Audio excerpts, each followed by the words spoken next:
Večeras je naša gošća Tajana Kožić-Andresi. Dobro večer, Tajana.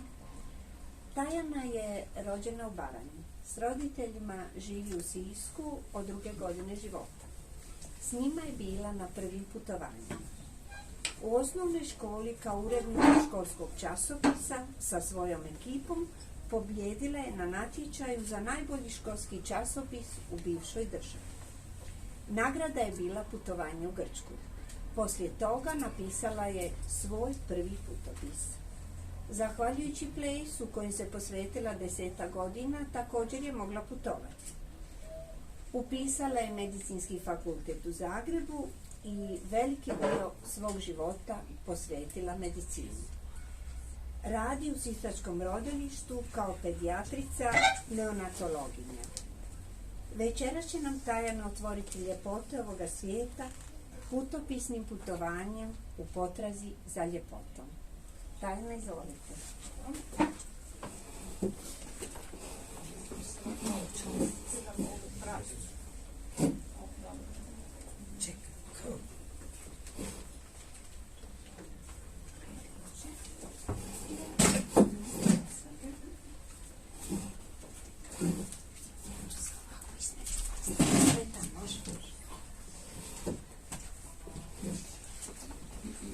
Hvala svima što ste došli. Ja ću vam predstaviti svoju knjigu u potrazi za ljepotom. Izvolite. Ima baš mjesto. Super.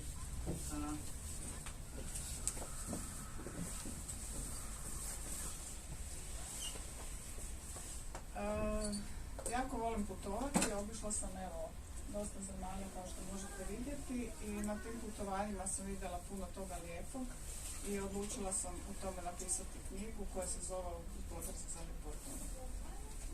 Knjigu sam podijelila u 6 poglavlja. U prvom dijelu govorim o ljepotama prirode i to poglavlje se zove Veličanstvena priroda.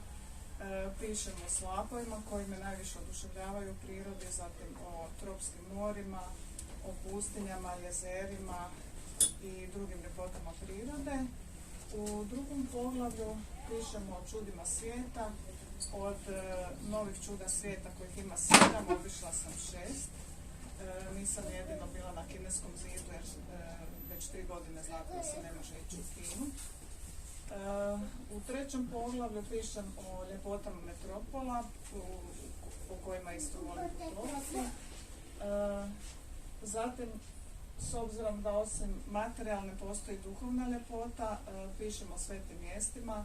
Posjećivala sam mnoga sveta mjesta bez obzira na religiju, popisujem znači kršćanske crkve, džamije, budističke i hinduističke hramove. I svatko ko putuje zna da na putu ne može uvijek ići sve glatko, da zna biti poteškoća, zgoda i nezgoda. To opisujem u poglavlju zgoda i nezgode sa putovanja. I da bi knjiga završila u malo ljepšem tonu, na kraju pišemo to samo Novih godina u nekim od metropola. Ljepotu putovanja možemo nekada doživjeti već u avionu, kada možda da još ovo svjetlo obudaš, malo se slabo vidno. Eventualno.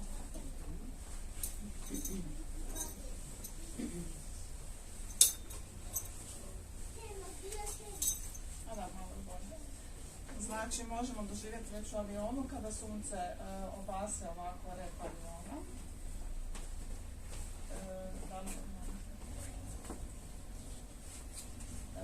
Prvo, znači, pišemo o slapovima koji me, rekla sam, najviše oduševljavaju u prirodi.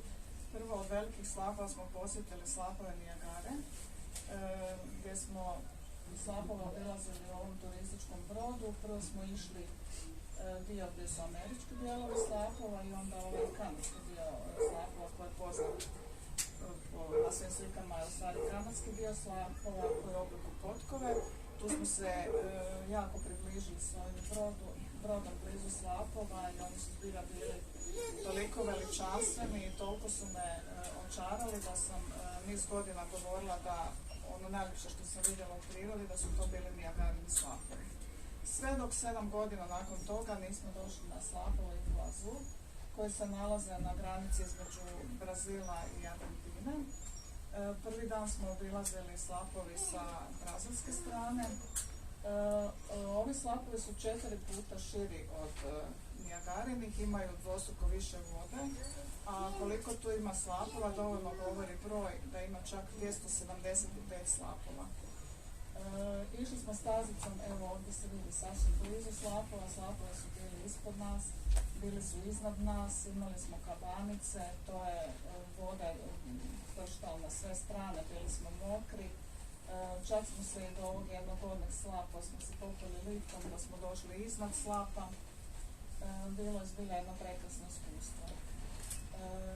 Drugi dan, tu smo još uvijek na ovim brazilskim slapovima, malo se slabo vidi. Drugi dan smo išli na argentinsku stranu slapova.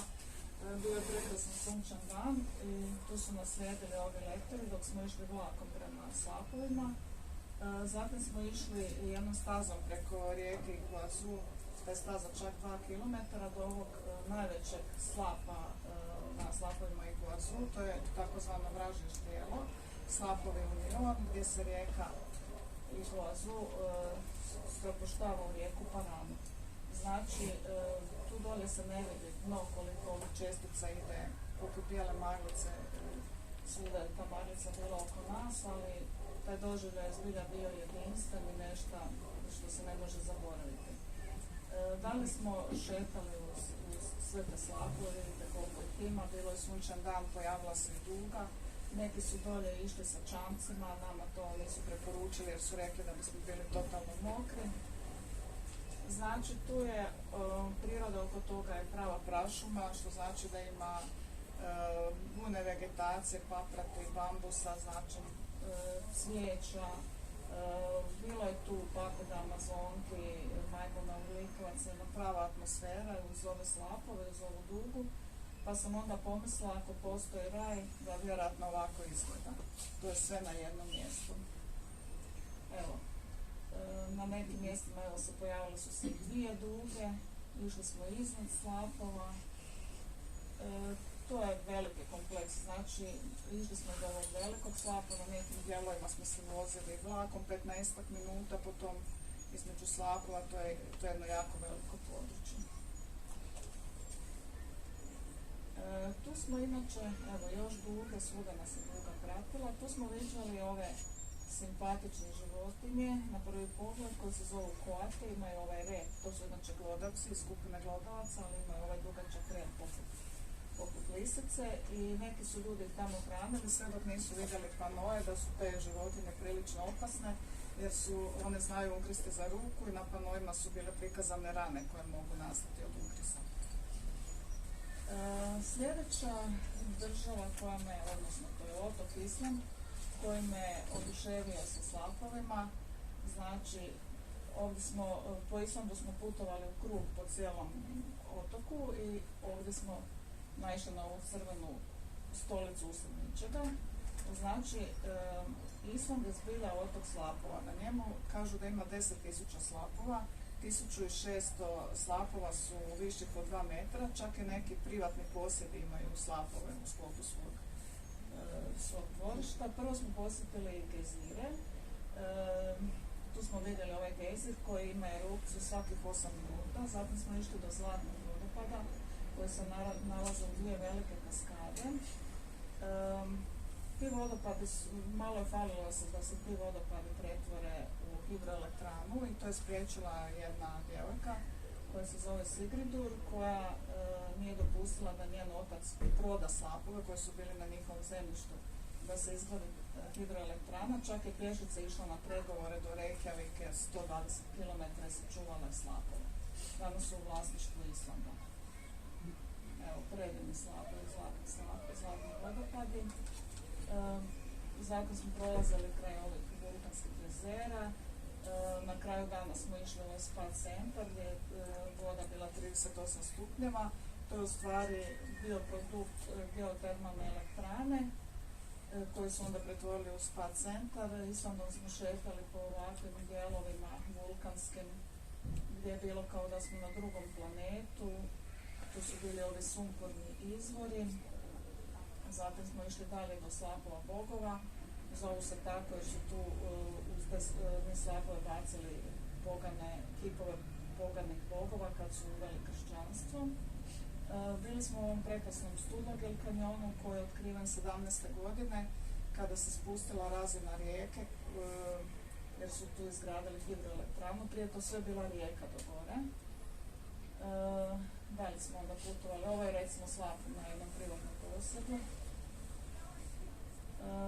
Išli smo do Island je zbilja raznolik otok, ja sam ga nazvala otok veličanstvene prirode. Tu smo gledali, bili smo na Lepenjačkim jezerima. Znači ovdje se povlačio glečer i glečer se povlači od mora prema unutrašnjosti, smanjuje se jer se otapa i time je jezero sve veće.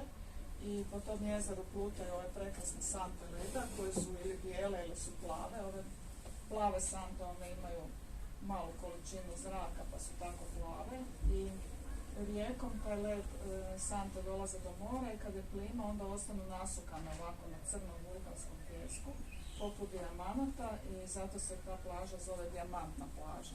Zbilja nešto prekrasno za vidjeti. Evo, ovako su porazbacane sante, nešto posebno. Tu je dosta puhao vjetar. Bili smo još na jednom ovom jezeru, to je bilo toliko mirno da smo čuli kako škripe te sante, kako se odvajaju. Ovo je Svartikos, to je poznati vodopad.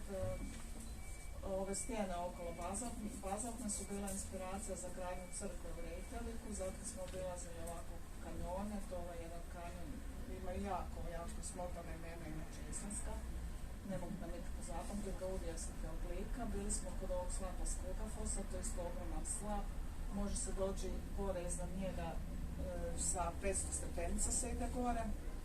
Ovo je Kvernufos, tu smo bili praktički sami, osim ovog jednog čovjeka, bili smo uživali u prirodi, nešto prekrasno, ova zelena trava i ovaj slap iza.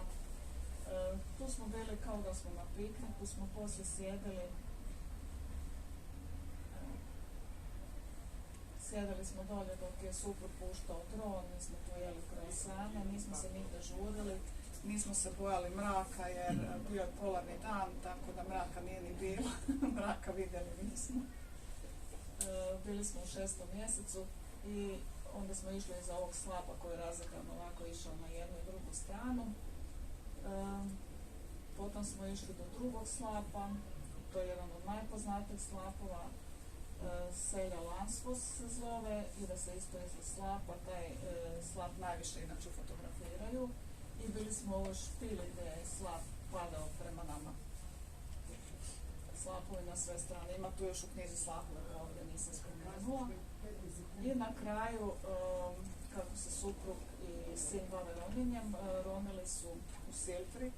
To je znači jedino mjesto gdje se može roniti između tektonskih ploča. Ovdje se tektonske ploče ne idu jedna po drugu, nego se razdvajaju. Sjevernoamerička i euroazijska i svake godine se razdvajaju, razmeću se za 2 cm. Ovdje je uvijek ovako bistro i može se vidjeti do 100 metara u daljinu i ova boja uvijek plava, bez obzira da li je vani loše vrijeme, da li je oblačno, kiša, dolje uvijek tako ljeti.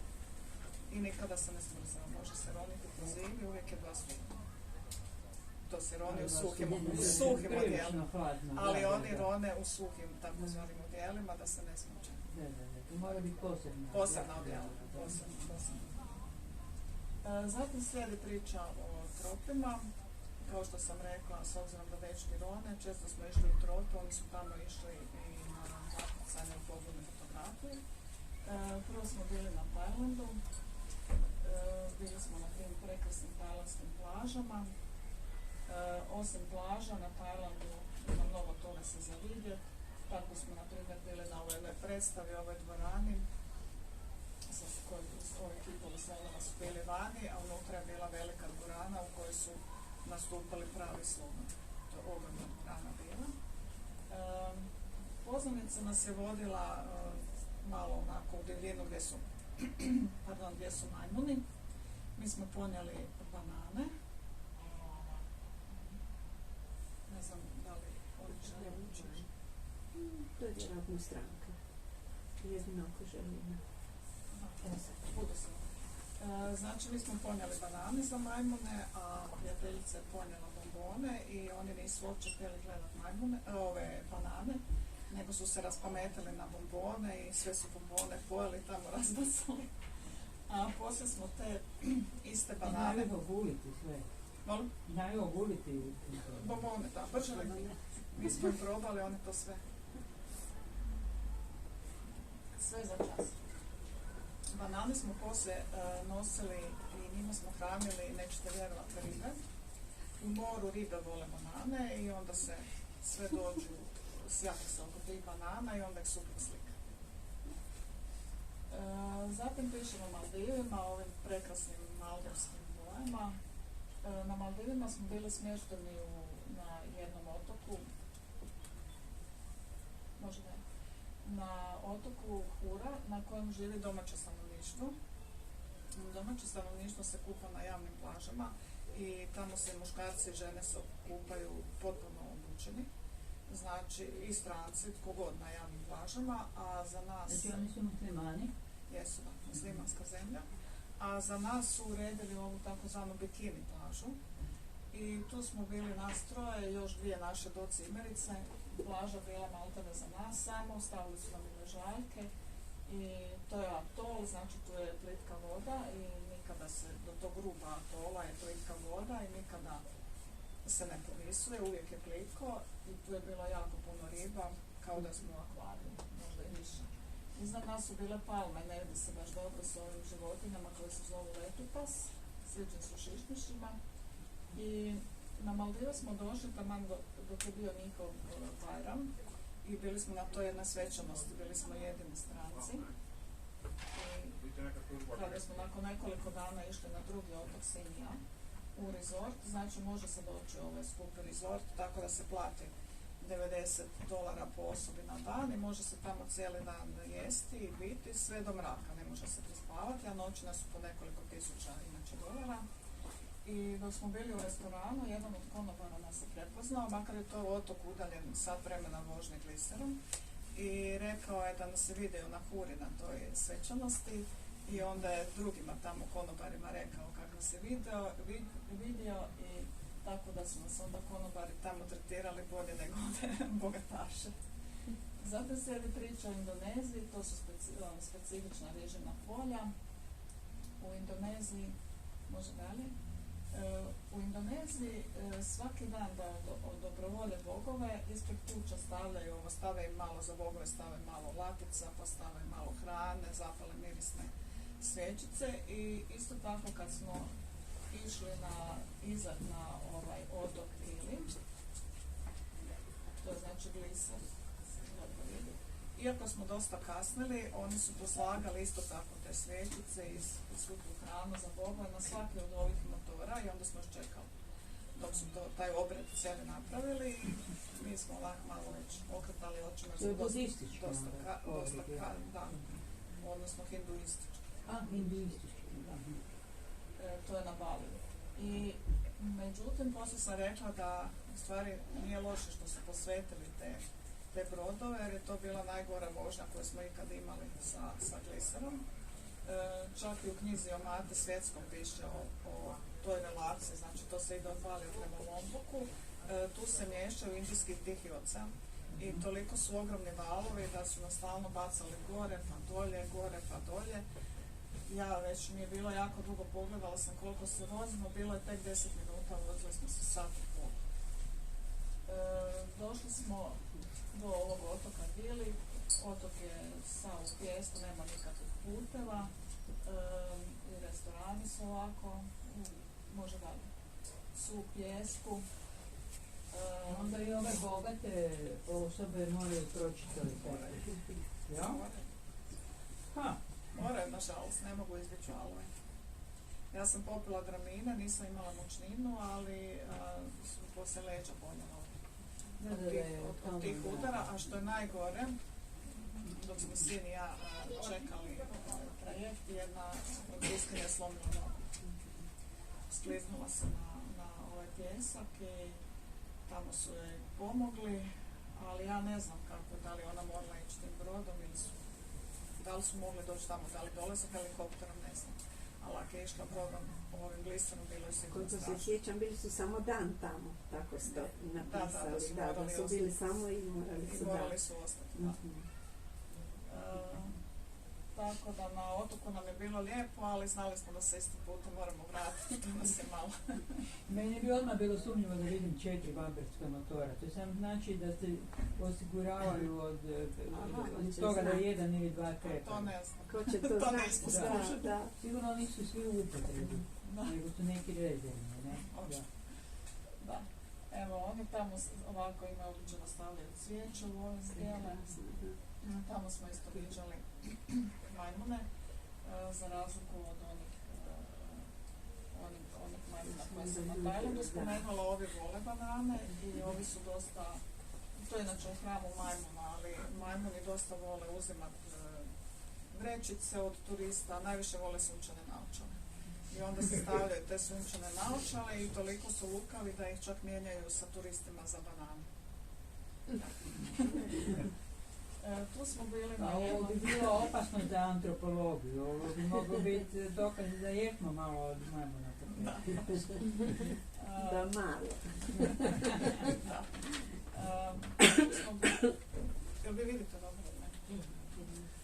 Tu smo bili na jednoj zanimljivoj hindu predstavi koja se odvija svaku večer i tu nema glazbe, nego muškarci proizvode karakteristične glasove, po tome je poznat da je Kecak Dance se zove inače. Tu smo slavili rođendan, muž je imao rođendan, ne vidi se iza nas je inače vulkan. Taj vulkan je eruptirao mjesec dana nakon našeg povratka kući. Treba imati. Da vidi se da je zemlja crna neka, to je zapravo vulkansko prvenstvo. Zatim slijedi priča o Kubi. Tu smo se vozili ovim oldtimerima, zadnji su doveženi iz Amerike 58. Evo, troje nas sjedi naprijed, 4 da. Kuba isto vrlo je američka kvaliteta. Da, i oni to jako održavaju, čak stavljaju najlone. Oni su promijenili, nove motore su stavili, ali sve isto, zbilja jako čuvaju. Znači, Kuba vrlo zanimljiva, narod, puno glazbu, znate sami kubanska glazba, prekrasne plaže, bili smo na otoku Cayo Largo koji je na Karibskom moru, to je bilo natjecanje pogodne fotografije, zato smo tu bili, prekrasne plaže. Može dalje. Malo se slabije vidi. Tu smo išli na jezate na otoke gdje su nas pratile svugdje su bile iguane. Znači te iguane, kad smo mi jeli, oni su jeli, kad smo se mi sunčali, oni su se sunčale, pratile su naš ritam i onda su poslije, kad su potale po pijesku, su stavile tragove, one imaju ravne onako dugačke repove, pa su sve crtice bile u pijesku. Je li grizu? Da. Zato? Da bi grizu, to bi moglo biti otrebno. Ne grizu. Ali ne grizu, ne znam. Sreću. Zatim slijedi priča o Meksiku, bili smo i na zapadnoj i na istočnoj strani, ovo je zapadna strana, to je predivna plaža Balandra kraj La Paza. Nakon nekog vremena tu se povuklo se more i ovako su se stvorili ove prekrasne pješčane da se moglo prelaziti s jednog dijela plaže. Dok su dečki ronili, tu je bilo isto natjecanje svjetsko prvenstvo po odnoj fotografiji. Ja sam bila sama 5 dana, doslovno 5 dana na ovoj plaži. Tu se vide moje tragovi jer sam bila sama na plaži. To nije ujutro, nego poslije podne. Svaki dan sam se kupala. Prvo mi je u stvari čudno što se nitko ne kupa, svi su se kupali u bazenima, dok nisam vidjela da je u stvari stoji tabla da se ne preporuča kupanje zbog raža. Ali dobro, pazila sam, imala sam one šlape za vodu, sve je prošlo ok, mislim bilo preko 30 stupnja, ako bi izdržao da se ne kupam. I odmorili ste se malo dečki. Zatim smo otišli na istočnu stranu Meksika, na poluotok Yucatan, to je Tulum, poznata plaža u Tulumu, kažu jedna od najljepših na svijetu, gdje je jako lijepo more, a specifično, odnosno posebnost te plaže što se iznad nje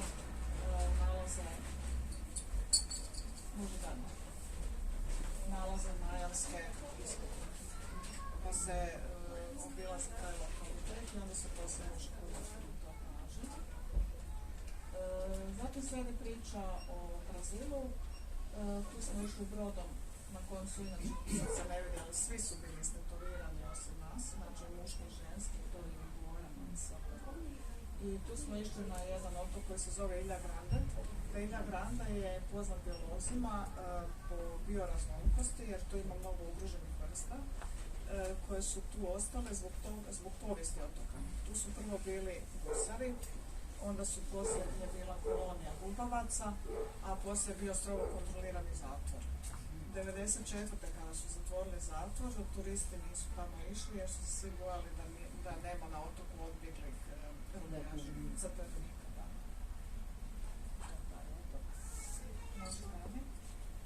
Zatim slijedi priča o Sejšelima. Prekrasni Sejšeli, nas su oduševili. Može biti malo film. Smo bili taman prije. Da, došli smo avionom tu na ovaj glavni otok i onda smo čekali, dok smo čekali trajekt smo obišli Botanički vrt. Na otoku Ladivu smo bili blizu to je jako poznata plaža, Source d'Argent. Do nje se dolaze i ide se kroz plantaže vanilije. Sejšeli su, za razliku od Maldiva, znači na Maldivima je samo su plaže pjesak, a na Sejšelima ima jako puno ovog zanimljivog kamenja, koje je jako lijepo. Pogotovo ovo je onako jedne bakarne boje kad se presijava na suncu, jedino što su dosta veliki valove bili. Tako da se nije moglo kupati na svim plažama. Mislim, neki su se kupali, ali recimo ja sam baš nisam. Tu smo se ponovo vratili na D'Argent plažu zadnji dan. Na otoku nema prometa, samo se može ići biciklima i tu su bili uzakani Italijani koji su išli na plažu i pjevali su talijanske pjesme, pa sam se osjećala kao da sam u nekom musicalu. Bilo je zbilja lijepo, općenito na Sejšelima, nismo uopće očekivali da se tamo sluša reggae glazba i jako puno glazbe ima i ima dosta tih mladića sa dreadlocksicama i koji nose one vunene kape kao što nose na Jamajci, unatoč toj vrućina i velika jako blaga. Aha, koji od tih velikih otoka? Kuba ili Jamajka tu bliže Sejšelima? Sejšeli su indijski, Sejšeli su kod Afrike. Kod Afrike? Da. Ako mišljam. Indijski otok. Da. I reggae glazba? Zato nam je bilo čudno da kraj Afrike je reggae glazba. Zatim se priča o Azorima. Vjerojatno su neki marinari došli i ostali donijeli koji su znali svirati reggae i ostali. Ne znam, trebalo bi istražiti kako je to išlo. Da. Zatim smo bili na Azorima, isto tu je bilo europsko prvenstvo u podvodnoj fotografiji. Bili smo na otoku Graciosi na kojem nema nikakvog turizma, nema razlog ničega turističkog, znači samo je priroda, more, odnosno ocean i vulkani. Azori su vulkanski. Gdje ste onda bili smješteni? Dobro, bilo je hotel. Ima nešto hotela, ali to je zbilja jako malo. I bilo je dosta krava koje su čak pasle i uz pistu. Je se smije stavati van? Van? Da. Ne znam. To je pravo. Da. Pa ne, Da. Pa tako mi slično u Tirani bilo do nedavno u Albaniji. Oni imaju krave skroz okolo pasuju cijelim putem od aerodroma do samog grada, da. Evo, priča o ljepotama prirode po meni ne bi bila potpuna da nisam pisala još o kanadskim jezerima. To su prekrasne jezera, nigdje nisam vidjela tako lijepa, to su ledenjačka jezera, nastaje od tabane ledenjaka. Predivnih boja, pogotovo let morenje ono bilo. Zatim sam pisala o pustinji, o Vade Rumu u Jordanu. Znači, za Vade Rum karakteristični su naranđasti pijesak, naranđaste dinova, krupni naranđasti pijesak, nešto prelijepo. Osim pijeska, u toj pustinji ima i dosta stijena i tako da smo bili smješteni u kampu koji se nalazi ispod ovih stijena koje prave hlad jer su tamo naravno velike vrućine. I navečer smo se družili ovako u šatoru sa beduinima, nije bilo interneta, nije bilo signala 2 dana i oni su nam tu pjevali, plesali, pričali dosjetke, postavljali mozgalice. Bilo je zanimljivo. Bili su zbilja jako simpatični. Na ovo porakat se ništarci zabavljaju. Arapi, da, bez alkohola. Bez alkohola. Da. I onda slijedi priča o čudima svijeta. Da. Čudima svijeta, znači u knjizi opisujem, posjetila sam 6, opisujem 5, 6 Machu Picchu smo bili 2022. Nakon što je knjiga bila izdana, planirala sam da će i to biti u knjizi jer smo imali karte 2020. i sve uplaćeno, međutim znate zbog pandemije nismo išli, jedva smo došli do novaca od karata nakon borbe, nakon 5 mjeseci smo uspjeli dobiti novce, jedva. I to na način da sam, kako sam ja iz Siska, da sam onda napisala mail da smo imali potres. Aha. I nakon tog maila drugi dan su mi platili KLM. Inače ne znam da li bi dobili novac. Valjda imaju empatiju prema tome jer oni imaju dosta potresa. Eto, uglavnom Petra, znači došli smo kanjonom, polako se otvarao pogled prema riznici. Sama riječ riznica neke upućuje da tu možda ima blaga, pa su dolazili pljačkaši, međutim to je grobnica.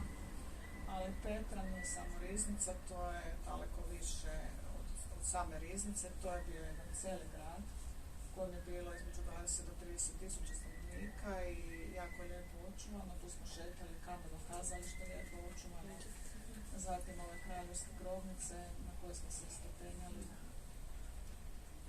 Da li ste saznali zašto je depopulirano, Zašto su napatejci otišli?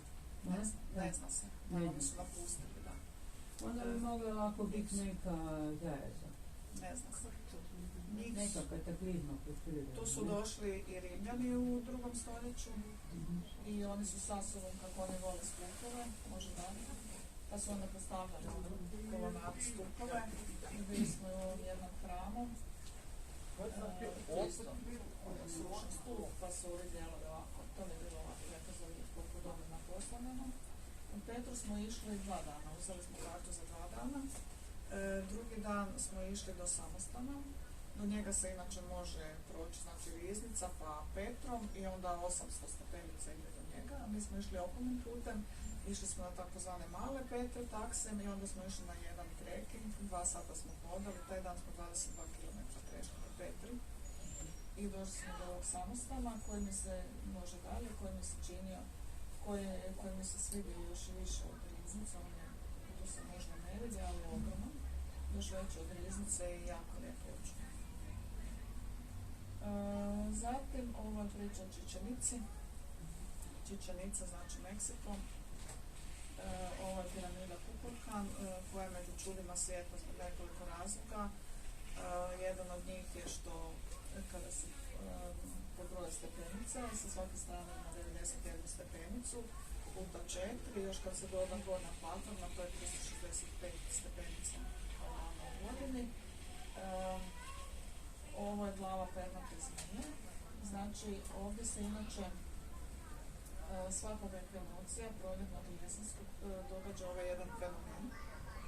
Znači, ova sjeverna strana bude u sjeni, a počne se u određeno vrijeme, kao da se počne pernata zmija spuštati niz piramidu i završi ovo svjetlost točno na njenoj glavi. Da, i to se znači 2 puta godišnje uvijek događa. Traje taj fenomen od 45 minuta i onda ta kao zmija pređe preko mnoštva. Ljudi dođu obučeni iz bijelo, tako su došli 2020. I to je znači bilo prošli tjedan. Da, prošli tjedan je bilo. I tako su došli 2020. Međutim, taman nekoliko dana prije toga je proglašen lockdown. I nisu mogli vidjeti, zmija se naravno puno pojavila unatoč pandemiji, eventualno su mogli zaposlenici vidjeti. A drugi fenomen koji se još događa, možeš maknuti, bili smo ispred piramide i vodič nam je rekao da plješćemo rukama i tada se javila Jeka iz ovog otvora gore. Na hramu Jeka iz tog otvora išla poput glasanja ptice kvecala. To je ptica čije perje oni koriste za svoje obrade i tako dalje, nešto nevjerojatno. Inače Znači neka rezonancija na pljesak koji drugčije zvuči. koja zvuči, on je nam pustio snimku glasanja te ptice i zbilja je bilo identično. Aha, da možete Da usporediti. možemo usporediti. On je čak išao u prašumu tjedan dana da nađe tu pticu i da to snimi. I da se vodič potrudio. Da. Inače na piramidu se više ne može penjati, ona je jako strma i to je prije 10 godina je smrtno stradala jedan turist. Tako da se više ne može ići. Čičevica isto nije samo ta piramida, to ima još toga za obući, kao na primjer ovaj hram ratnika, ali se ne može penjati gore. I išli smo na igralište loptom. Znači tu su se igrale obradne igre loptom. Ovo je kao neka košarka, no? Nešto kao košarka, preteča košarke i ubacivali su loptu, to je na 6 metara visine, međutim te igre su bile vrlo surove jer su na kraju su odsjecali glave gubitnicima. Onima koji su izgubili. Onima koji su izgubili. Ide glave, ha? Da, i to se vidi na onim reljefima i na, mislim, može se vidjeti, to je prikazano. Može dalje. Zatim smo posjetili Taj Mahal, to mi je bila velika želja. Znači, Taj Mahal je dao sagraditi mogulski kralj Šah za svoju suprugu koja je umrla, Mumtaz, koja je umrla rađajući njihovo 14. dijete. I to je u stvari mauzolej. On je planirao da će napraviti sa druge strane rijeke Jamune mauzolej iza sebe u crnoj boji. Međutim, u tome ga je spriječio sin koji ga je zatočio, držao ga u zarobljeništvu i tako je umro. I onda je kćerka odlučila da oca se isto, njegov lijes je isto u Tađu kraj supruge. Tađ je isto jako lijepo, znači jako lijepa građevina koja je simetrična sa sve 4 strane jednako. Znači ovdje vidimo ovaj dugački red, to su Indijci koji čekaju red. Mi kao stranci smo ulazili brzo, zbog toga što bi se bilo manje, zbog toga što smo platili 10 puta. Super karta. Ok. Pa te 10 puta brže uši. Da, je. Je to. To smo bili s agencijom, inače uglavnom sve putujemo sami, međutim sin i ja smo bili sami u Indiji, pa smo se odlučili za agenciju ovaj prvi dio, a drugi dio smo išli sami i onda smo nastavili sami u Nepal. I agencija nas je dovela popodne i zbilja bilo puno manje ljudi i evo vidite na ovdje učinjeno puno ljudi i doživjeli smo da je Tađ došlo do sumraka i inače Tađ ne osvjetljavaju zato što se mauzoleji ne osvjetljavaju i tako da smo doživjeli onako Tađ na mjesečini i jako nešto lijepo i romantično. Zatim smo u Rio de Janeiro smo posjetili kip Kristog Kupitelja, znači to je kip, ogroman kip, raspad ruke 30 metara, one ruke simboliziraju dobrodošlicu. Nalaze se na brdu, vidi se iz cijelog Rija i kad se dolazi avionom, po noći isto osvjetljen, isto se tako vidi. Jedino što je na taj način je dosta bio ne bio, nego još uvijek izložen munjama i gromovima i bio nekoliko puta su ga oštetili. I odavde je naravno prekrasan pogled na cijeli Rio, bio prekrasan sunčan dan, tako da zbilja bio lijepo doživljaj. Sljedeće čudo svijeta je Koloseum. Ovdje se vide dolje podzemlje, ovi hodnici gdje su držali gladijatori i držali su divne životinje. Sad je obraslo pravom, iznad toga je išao drveni pod i gore je išao pjesak. Upravo po tom pjesku se i zove arena, odnosno latinski pjesak kaže arena, a služio im je da upija, nažalost, krv od gladijatora. Ili životinja. I životinja. Dobro. Ja sam se više na gladiatore. Uglavnom, ovo je, znači u knjizi nema Machu Picchu, ali morala sam je staviti, to smo bili 22. Imali smo jako sreće s vremenom, vidite da su oblaci iznad. Vi ste tu bili negdje iznad još, više od Machu Picchu, obično vidimo fotografije za puno niže razine. Iznad, pa smo se onda spuštali u grad. Tim putem se ide i tu treba jako paziti, znači bilo je jedno mjesto gdje se računa iznad i dolje. Mi smo srećom otišli gore, a ovi koji su išli dolje nisu mogli ići, nisu se kasnije mogli popeti. Sve se ide u jednom smjeru, nema vraćanja. Nema mimo ilaženja. Nema vraćanja. I koji daje, dođeš pa nemaš se popeti. Da, i svađali su se tamo, ali ih nisu pustili. Pogotovo je sad puno rigoroznije zbog korone. To je bilo prošle godine restrikcije, ni mi nismo mogli vidjeti neke dijelove koji su se u određena vremena su ih puštali, ali s druge strane, evo možete, jako malo ljudi, znači mi smo doslovno uživali. Bili smo tu na nekim mjestima praktički sami, 4 sata smo imali vremena, grad je nešto za mene posebno mistično, duhovno. Ja sam očekivala da ću nešto duhovno doživjeti u Indiji, međutim nisam, doživjela sam Peru i općenito najviše u Machu Picchu, ali u cijelom Peru. I zanimljivo je da ove građevine, znači to je građeno prije nekoliko stoljeća, tu su jako česti potresi, nisu nikad nastradale u potresu.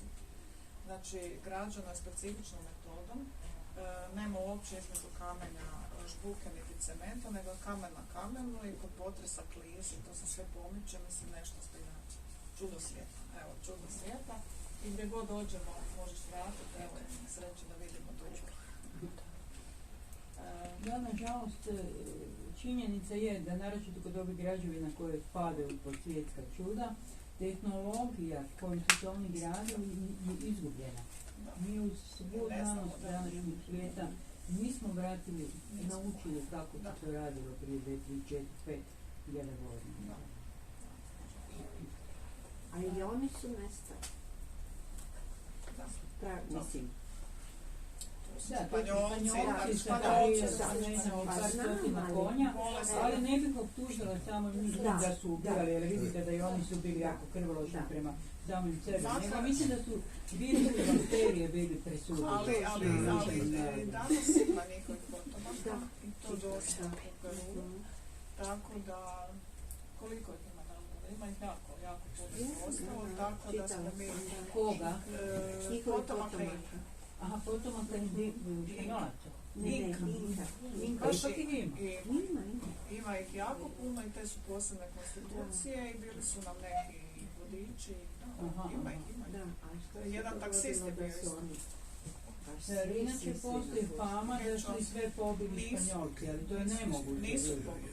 Ne mogu pobiti sve milijuna ljudi, koliko je onda bilo. Ima ih dosta.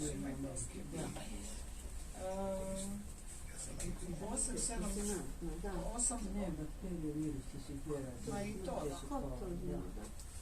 osim tih 7 novih čuda svijeta, postoji kao 8 čudo, pod 8 čudo se kaže ostalo, to nije definirano što je to. Ali ja bi pod ostalo svakako stavila Teotihuacan, znači piramide blizu Mexico City-a. Tu smo prvo posjetili ovu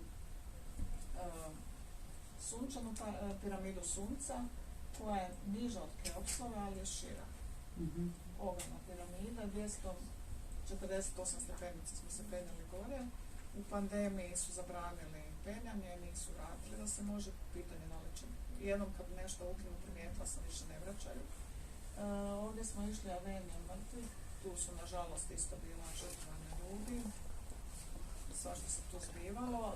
Išli smo prema ovoj mjesečnoj piramidi, ona je manja, ali mi je nekako bila još nekako me više dojmila od ove sunčane, baš neka posebna energija pa me prihvala tu štimu žrtvovanja.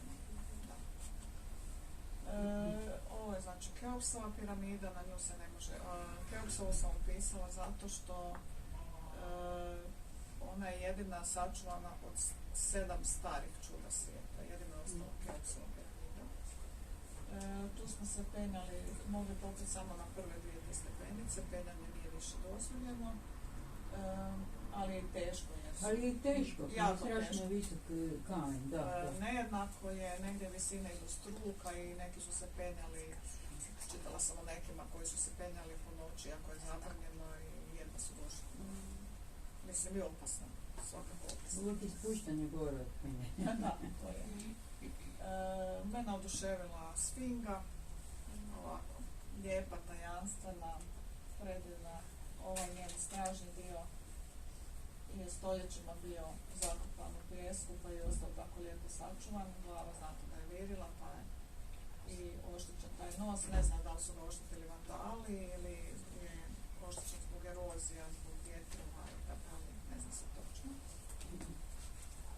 Dalje slijedi priča o metropolama. Tu sam opisala nekoliko metropola koje su mi se najviše svidjele. Na prvom mjestu je to Rio de Janeiro, najljepši grad koji sam vidjela. Znači Rio ima doslovno sve, od prekrasne prirode, predivnih plaža, zatim Ali čekajte, Sao Paulo je glavni grad. Sad, Sao Paulo, pitanje šta se smatra metropolom. pa metropola po meni su milijunski gradovi. Rio de Janeiro je velik, veći od Sao Paulo. Da, bili smo i u Sao Paulo. Ne, Sao Sao Paulo je Paulo je 21 drugi milijun. najveći na svijetu. Sao Paulo, da. Aha, ipak je Sao Paulo veći. Veći, Jedno veći. 5 puta. Ok, tamo onda je smo- Sao Paulo kao Prošli- grad. Najveća Prošli smo metropola. tamo, da, prošli smo tamo, ali je Rio daleko ljepši od Sao Paula.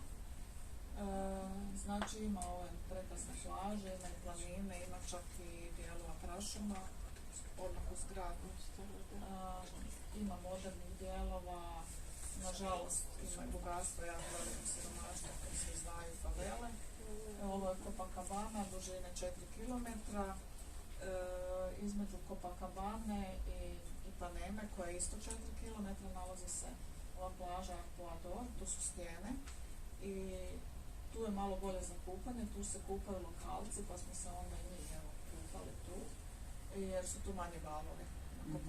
Na Copacabani su ogromni valovi, oni su i visini Japanke, to dođe val 20 metara. I uglavnom, evo, ako u Riju ne znate na kojoj ste plaži, dovoljno da pogledate u pod, mozaik, znači duž cijele Copacabane, pa 4 km ovakav mozaik, a duž Ipaneme, ovaj poznati mozaik sa Ipaneme Japanke. Da. Aha. I tu ima ispod glave šećera, ona tamo glava šećera, gdje smo išli žičarom, nalazi se ova jedna mala plaža, gdje je ovako mirno, lijepo, znači, zlatna plaža. Može dalje. Mi smo bili 2016. taman prije olimpijade i tad su dovršili ovaj prekrasan muzej Sudišnice kojeg je radio poznati arhitekt Calatrava. To je nešto isto jako nam se svidjelo, znači tu su solarni paneli gore i oni mijenjaju sve onako škripi. Muzej mijenja oblik ovisno o tome kako sunce ide. Nešto jako moderno. Inače u Riju, u samom gradu smo vidjeli ovako prekrasno cvijeće. Jako lijepo cvijeće, može dalje. Nije ovo ona Ljuda Žderka. Ne, bit će na kraju. Bit će na kraju. Ovo, znači ovdje sam vidjela, oni imaju orhideje drže sve na stablima. Znači ovo korijenje u stvari služi da uraste u stablu. Da. Evo mesoštrke. Evo, gospođo, vi ste. Evo, baš je atraktivno, lijepo haljene obukli. Zatim opisujem New York, grad koji nikad ne spava, doslovno na Kip Slobode se nismo mogli penjati, nažalost jer su ga renovirali, bili smo samo brodom do njega, ali smo se zato penjali može dalje na 86.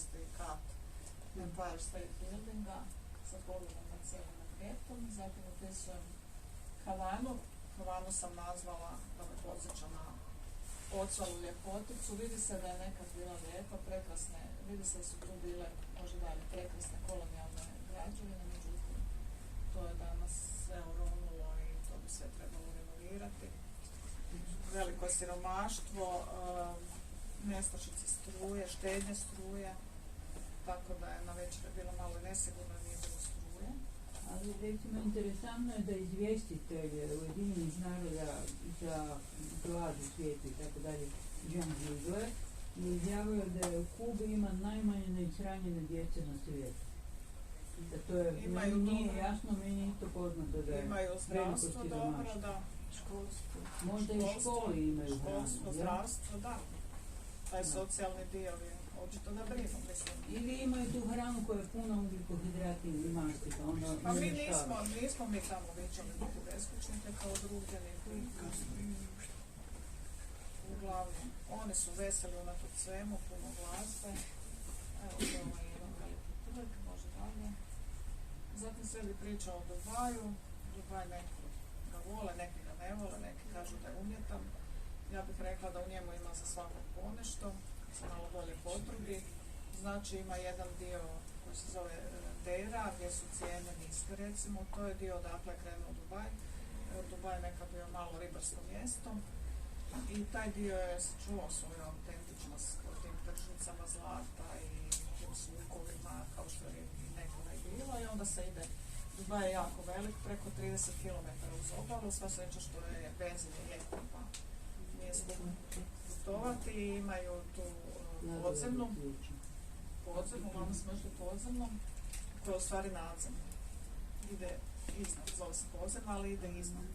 I čak se zaustavljamo nekim znači nema vozača, nego je programirano tako da na nekim mjestima koji su turistički značajni da se malo zaustavi, da se može. Aha, Na sve smo mislili.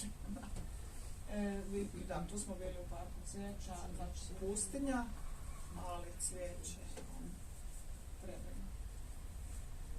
Ovo je Burj Al Arab, Dubaj se stalno mijenja, stalno oni grade danju i noću i sad na nekim novim slikama sam vidjela, više ne izgleda ovako, sad je tu već neka druga građevina ispred.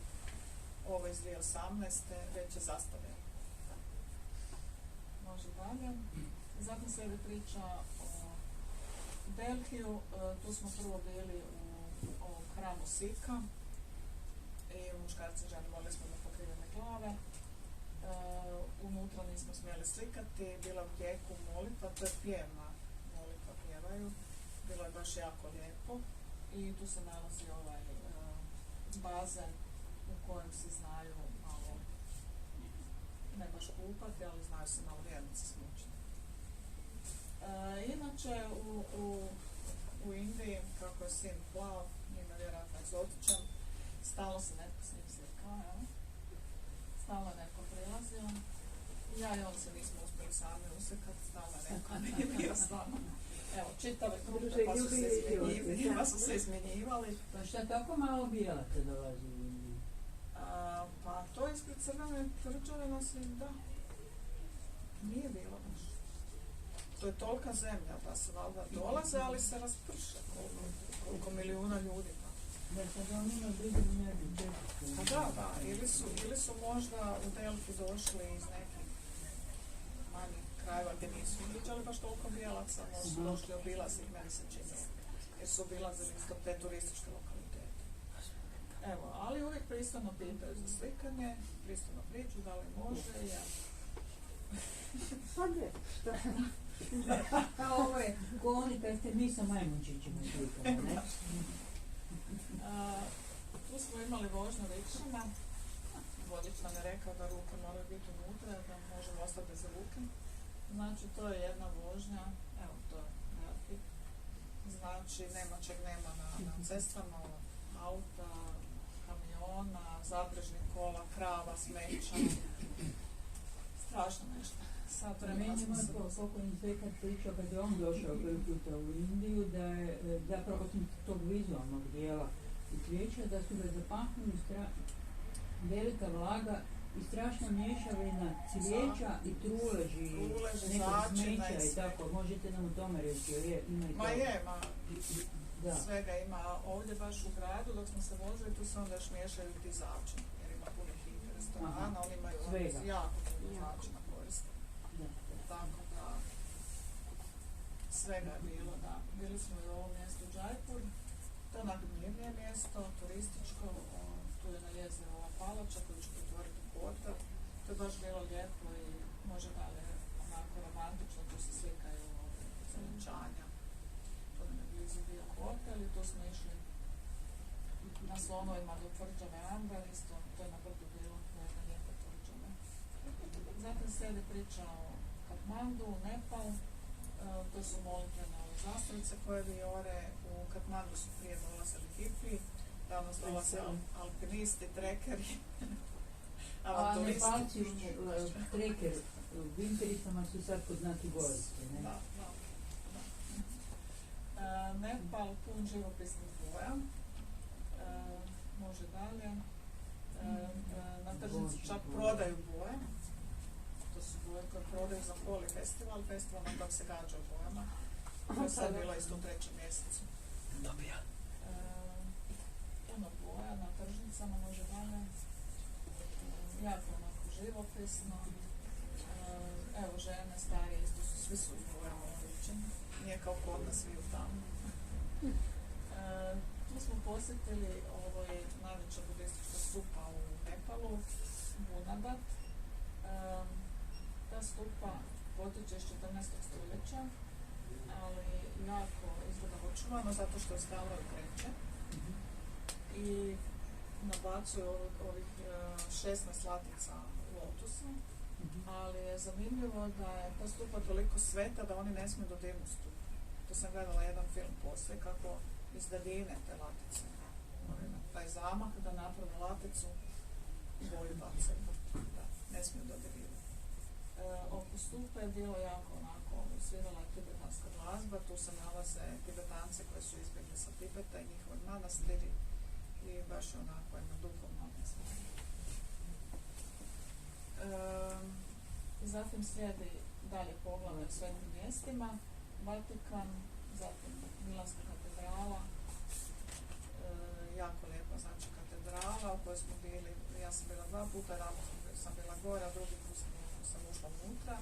Milansku katedralu su gradili čak 500 godina i zato Milanezi imaju izreku kad je nešto teško, da je teško poput gradnje Milanske katedrale.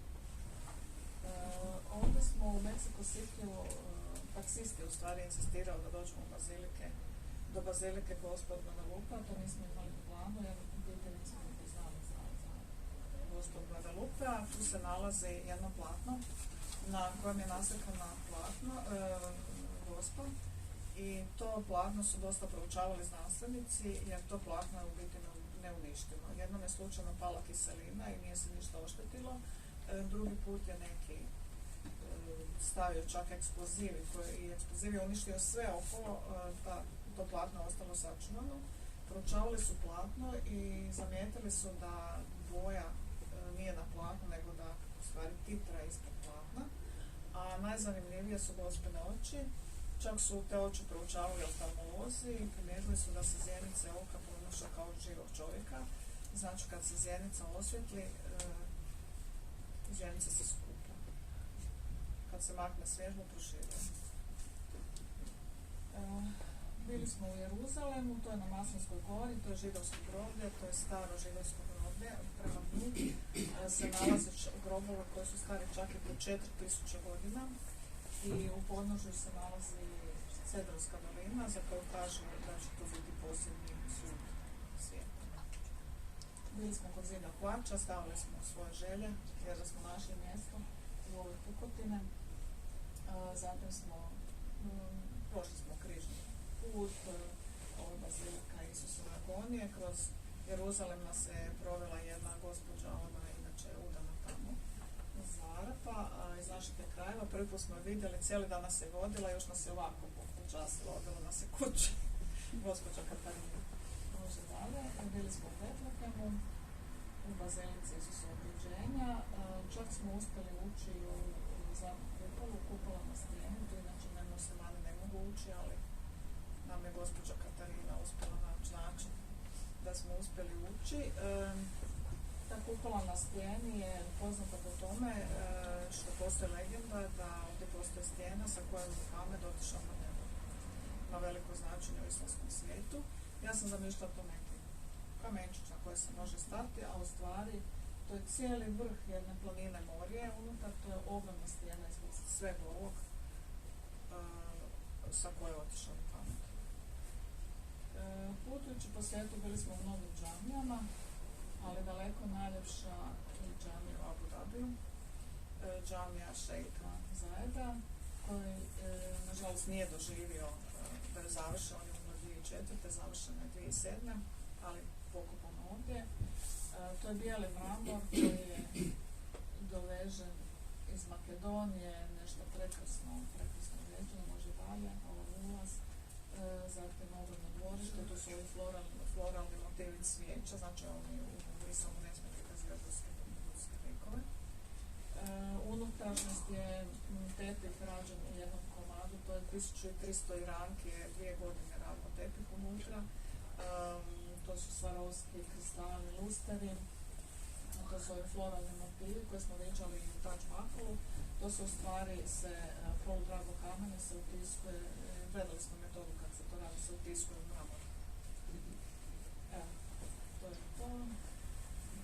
I zatim slijedi priča o hramovima, ovo je hinduistički Prambanan, hinduistički hram na Javi. Tu je bilo jako puno hramova, preko 200, međutim ovdje su stalni potresi i jako puno hramova je srušeno koje stalno javljaju. Zatim slijedi priča o Borobudoru, tu se isto nismo uspjeli uslikati sami, evo ovaj čovjek se nas uglavio. Borobudur je najveća budistička građevina na svijetu, na 9 katova. Dovoljno je reći da ovih reljefa bi se zbrojili ima čak 5 km. Da. Nama je međutim najzanimljivije bile su ove, znači u ovim perforiranim stupama se nalaze Bude. Međutim, mnoge te Bude vandali su uništili, dekapitirali su, bez glava su. A tu su opet prijatelji vulkani, oko Borobudura su vulkani. Kad smo bili na Indoneziji, isto u Indoneziji na Baliju smo obilazili mnoge hramove i hramovima nam uvijek ovako nas obuku ove sarange, ove suknice, muške, ženske, može dalje. Za njih su karakteristični tim hramovima ova rascjepljena ovako halata, može dalje. Evo kako su nam sve oblačili. Tu kao svi četvero smo obučili. Petero stvari. Dalje. Oni oblače čak i kipove, stavljaju naočale, naočale jako su popularne. Ove umiljene, jel? Da, i čak i stabla, ako je stablo posvećeno, onda dobije sarong. Evo nas se shrana i da ja nisam morala jer sam imala dugi plan. Sami ste se uslikali. Zatim slijedi ono poglavlje što sam rekla o nezgodama na putu. Nažalost imali smo različitih nezgodacija. Od štrajkova, štrajk u Briselu, pa smo zaglavili 36 sati. Pa je bio štrajk taksista u Rio de Janeiru, pa su nas na kraju motorima vozili na aerodrom. Bilo je kvarova aviona, na jednom safariju u Južnoj Africi su nas skoro slonovi pregazili. Ovo je bilo u Emiratima u Šarjaku, pokvario se avion i rekli su da će zvati stručnjaka iz Dubaja. I došli je stručnjak, popravljali su 5 sati, a mi smo gledali kroz prozor. Znači oni su ovako popravljali, pričali, ovaj unutra je turpijao lopatica turbina. I onda su rekli da je avion pokretan. A nama je slijedilo još 7 sati leta, ali dobro, bilo sve okej. I zadnje poglavlje o veštama, odnosno pišem o dočekivanju nove godina u Rimu, Berlinu, Nici, doček Novu godinu u Dubaju. Tu smo čekali Novu godinu na plaži, nije bilo nikakvog programa, nego su oni spontano svirali gitare, bilo jako lijepo, pjevali arapske pjesme, sve je bilo jako dostojanstveno, bio prekrasan vatromet, nema alkohola, arapski svijet, svi su se kulturno razišli, bilo jako puno ljudi i eto, nama ostalo jedno prekrasno sjećanje. To bi bili. Bio dio iz moje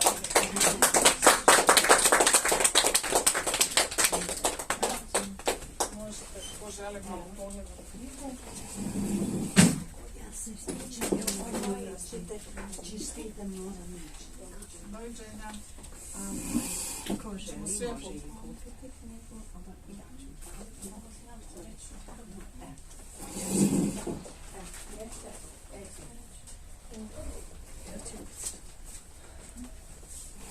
Ako ima neka pitanja, opet se pitali u